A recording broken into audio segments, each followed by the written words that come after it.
మన గుండెల్లో కూడా ఓ గంట ఉంటుంది, అనాహత చక్రం అంటారు. ఈ స్థానాన్ని అనాహత చక్రం అంటారు. లలితా సహస్రంలో ఉంటాయి ఈ పేర్లు. గంట అంటే గంట ఏం ఉండదు అక్కడ, ఇలా వేలాడుతూ.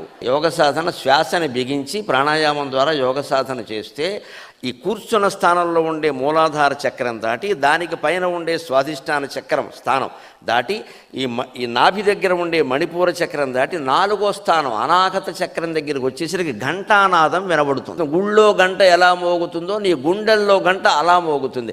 తేడా ఏమిటంటే గుళ్ళో గంట కొడితే మోగుతుంది, గుండెల్లో గంట కొట్టకుండానే మోగుతుంది. అది అనాహత చక్రం. అందుకే దాని పేరు అనాహత. సంస్కృతం ఎంత గొప్పది, మన యోగశాస్త్రం ఎంత గొప్పది. అనాహత, ఆహత అంటే కొట్టబడిన, అనాహత అంటే కొట్టబడని. అంత స్పష్టంగా శాస్త్రీయమైన పేరు పెట్టారు దానికి. కొట్టకుండానే మోగే గంటోటి నీ గుండెల్లో ఉందయ్యా, దాన్ని కొడితేనే కానీ దాన్ని మోగిస్తే కానీ నీ జీవితం సార్థకం కాదయ్యా అని మన పతంజలి యోగశాస్త్రం చెబుతాం.